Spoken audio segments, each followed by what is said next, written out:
What's up, guys? Thanks for tuning in. We're coming to you guys from just outside of Glacier National Park. Man, this place is amazing up here, and not just Glacier National Park, but just this whole area. We have been so impressed with Montana. We have really fallen in love with it, and it's definitely somewhere that we will absolutely be coming back to. But as for this trip, we arrived here at Mountain Meadow RV Park. They got us all set up over here. We're staying over here in Site 2.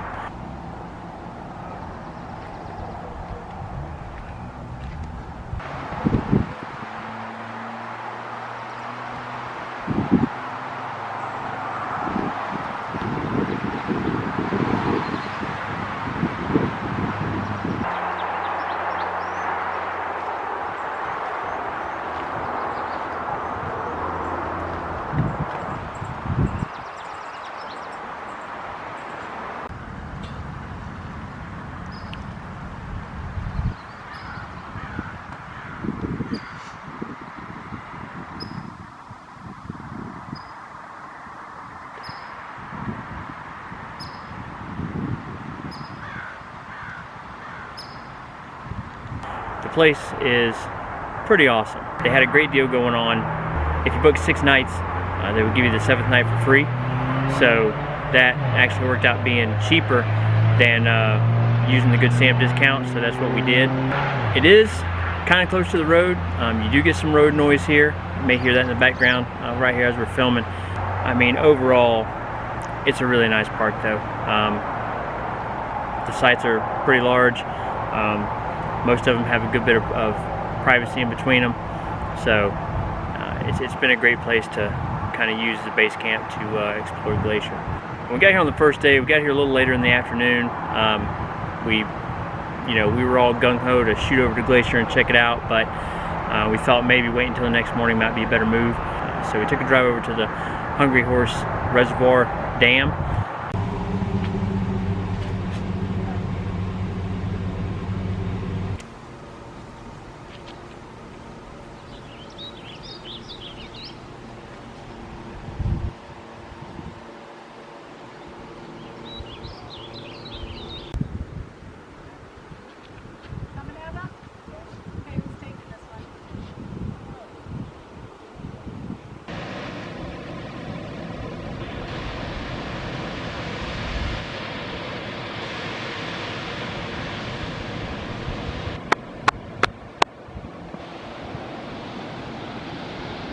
Pretty cool deal. I mean, they have a whole parking area over there. You can walk across the top of the dam. It's about a mile to walk across and back, so not a real long walk, but gives you a really awesome view. And then once we got back here, we went ahead and got a good night's sleep and planned on getting up pretty early to get over to Glacier. What we found out once we arrived was that we knew the east entrance was still closed, but what we didn't realize was that going to the Sun Road was closed, so you can't take it all the way across over to the east side of Glacier. That creates a little bit of an issue because you can only go as far as Avalanche Campground, and basically means that everybody visiting the park is limited to just staying on the west side of the park. What that means is it gets very busy very early. Our first day out, we arrived at about 7:30. And we thought that was early. Yeah, we thought we were going to be getting out of here early and getting an early start. We got over there at 7:30. We started making the drive up, going to the Sun Road toward Avalanche.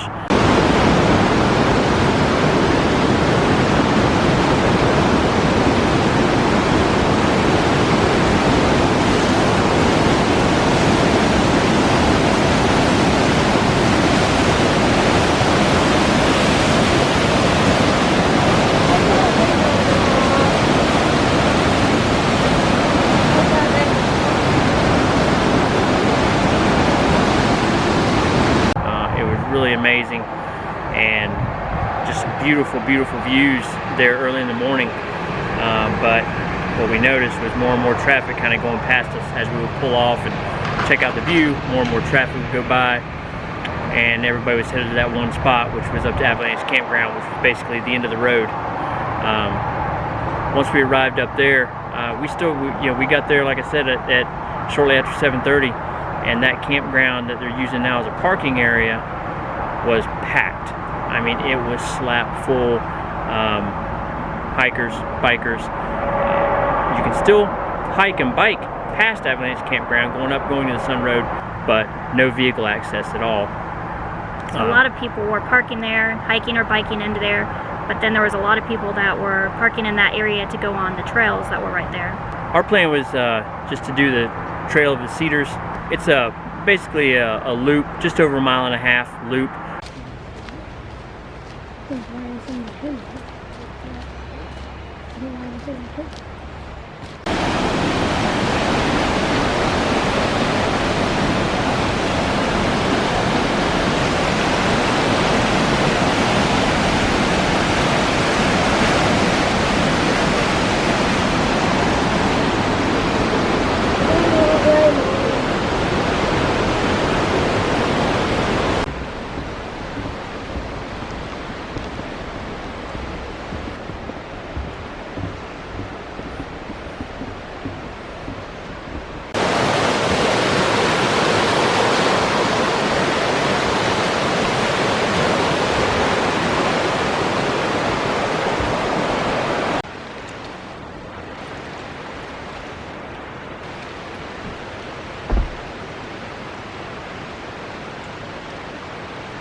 As you're taking Trail of Cedars, you can split off and go to Avalanche Lake, or you can keep on around and do the whole 1.5 mile loop. Avalanche Lake is about a 2-mile hike off of that trail, so that would have put us at about a 5-mile round trip, which Dylan's not quite ready for that, so we skipped Avalanche Lake. It's supposed to be really amazing, though. We definitely plan on maybe trying to do that one next time we come back this way. Yeah, for sure. I mean, it was it looked like it would be a really awesome hike. The Trail of Cedars was still a very, very cool hike to do. It's a beautiful, beautiful hike. Nice short hike. So we got off of that trail at about 8:30, and by that time they had already shut down the road leading to Avalanche Campground, because the way they were working it is once a certain number of people, or once the parking area was full, they were shutting the road off at that point. So the next closest spot was Lake McDonald. So you would have to stop at Lake McDonald, wait for some of the traffic and some of the people to clear out from Avalanche before they were opening the road so that people could go back up there. And that was at 8:30 in the morning. So it was extremely busy. A lot of the trails on the west side are longer hikes, and like I said, they were extremely busy because of everybody packing in, so we elected not to do any other hikes. And when we were doing our research about the hikes and wildlife in Glacier National Park, we found that a lot of the shorter hikes and the wildlife were located on the east side. Easier to spot points to see wildlife. So the west side is very dense. I mean, there could be animals 10 feet off the road and you would never know it. The east side is a little more open. It has a little more open areas, easier to see things. So that evening when we got back from Glacier, we started doing a little more research to see if there was somewhere we could get to maybe see wildlife on the west side.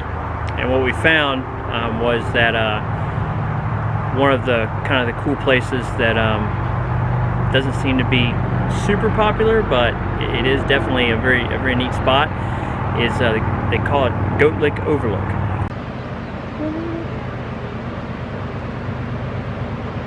Alright, so we took a drive this morning. It's about 40 miles from where we're staying over by Glacier.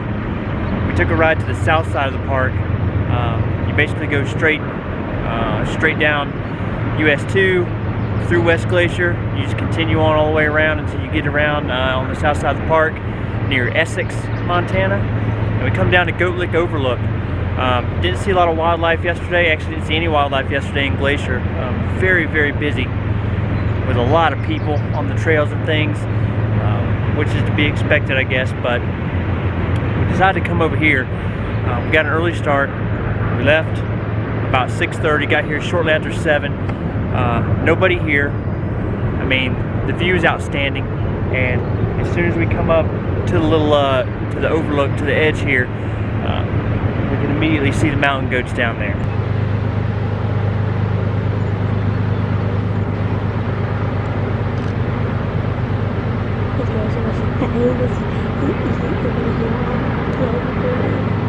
So, super cool, very, very neat. Now we're getting ready to walk down a little trail and see if we can see any more.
We actually ended up getting a beautiful, beautiful photo of a mountain goat right just on the ridge. I was kind of standing looking up off to my right, up on the side of the mountain, trying to get some pictures of the mountain goats up there, and out of the corner of my eye I see this bigger mountain goat come just right up over the top of the ridge.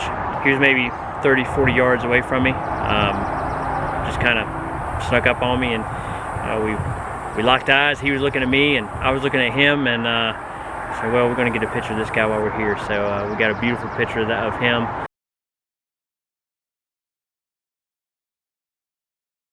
And so that was a neat experience. And then we gave him his distance. We kind of let him do his thing. We backed away, and you know, so we didn't spook him out of there. You know, that's his home. That's where he lives. So we didn't want to mess with him too much.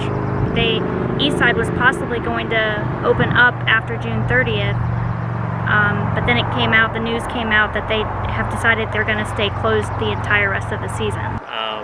They've decided to keep that entrance closed through this whole 2020 season, so that's going to result in Glacier having a tremendous amount of pressure and a tremendous amount of people stuck on the west side. You know, we were definitely disappointed that we didn't get to go through all the way to the east side. You know, and we definitely feel like we missed a big portion of what the park has to offer by not being able to get over to the east side. So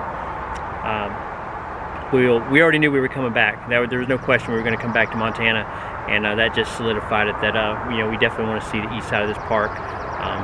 West side's awesome scenery. Seems to be a little tougher to see wildlife on this side, and that's really, you know, that's kind of a big highlight for us when we go places like this, is to see the wildlife. So we're definitely coming back and seeing if we can go to that east side. So after seeing the kind of crowds that were building there at Glacier early in the morning like that, we decided to look around and do some research and see if we could find a place to go, maybe that would be a little less crowded, maybe something a little off the beaten path, something maybe that isn't so popular, that would still be worth seeing and doing. What we found was a place over near Troy, Montana, and it's called Kutenai Falls. It's Kutenai Falls and Swinging Bridge. So it's basically where the Kootenai River runs down through the mountains there. They have some beautiful falls. It's the largest undammed falls in Montana. And after reading some reviews of that and looking up some stuff on All Trails about it, Great reviews on All Trails about those hikes over there. Not super long. You walk down a main trail, you go to the right, it takes you down right to the falls. You go to the left, it takes you to the swinging bridge that crosses the river and the falls.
So we took a trip today out to Kutenai Falls, and they have this awesome suspension bridge going across the river. No awesome suspension bridge.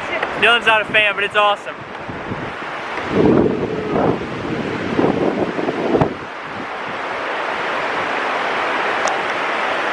Alright, let's go across.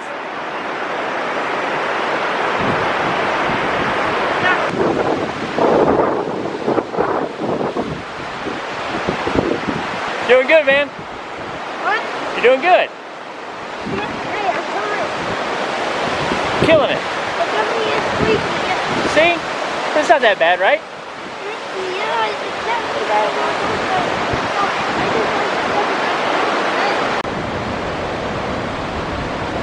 Hey, Dad.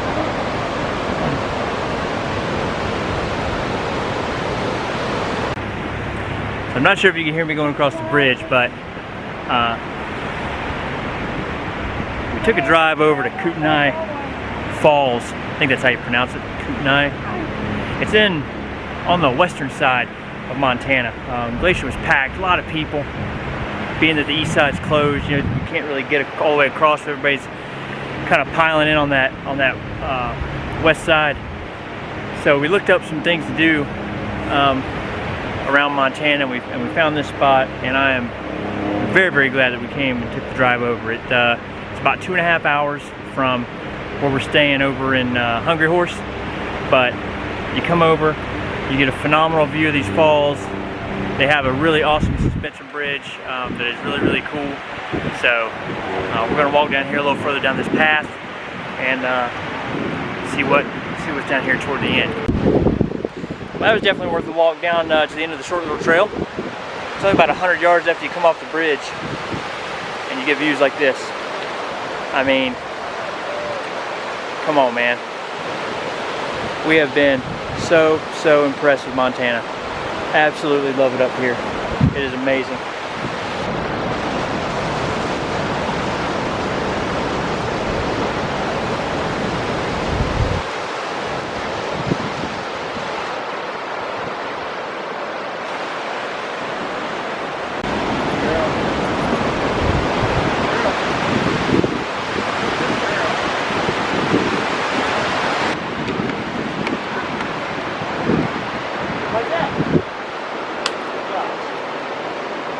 So it took us about close to 3 hours to get there. We kind of went the long way. It takes you through the Kutenai National Forest.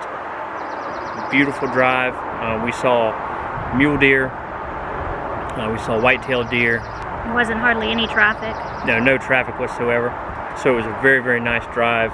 We took our time. I mean, kind of the strange thing, a lot of these mountain roads, the speed limit in Montana is 70 miles an hour. I didn't want to run 70. You know, we're trying to kind of take in the scenery. So there's a lot of pull-offs so that if you do get some traffic behind you, you can pull off out of the road, let everybody go, and then you can continue on, you know, along at your 45, 50 miles an hour, whatever you want to do.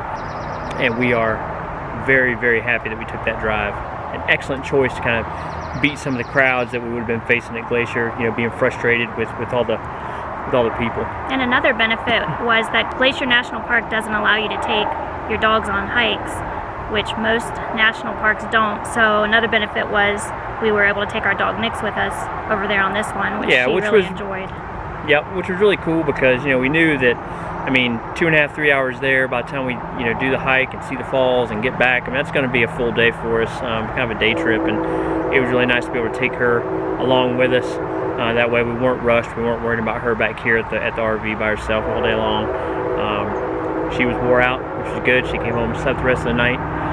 But definitely, you know, if you're going to come to this area, you're going to be kind of limited what you can do in West Glacier.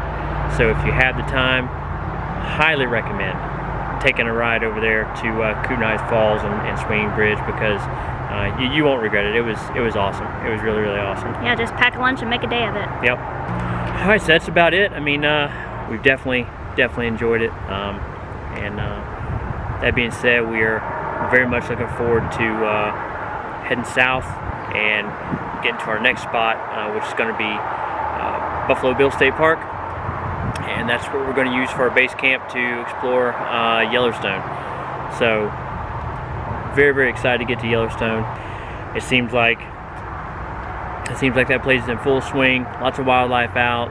The views are looking great. The weather's beautiful down there. So very much looking forward. We're actually going to spend 6 days on the east side, going in from Buffalo Bill into Yellowstone that way, and then we're actually going to go drive around to a national forest campground that's located on just outside of the west entrance, and we're going to explore the west side from there. Super excited to get down there, man. Cannot wait. It's going to be awesome. I hope you guys enjoyed this video. Make sure to leave a like and subscribe, and follow us on Instagram, Facebook, and Pinterest at Trippy Outdoors. Bye, guys. All right, we'll catch you guys down the road from Yellowstone.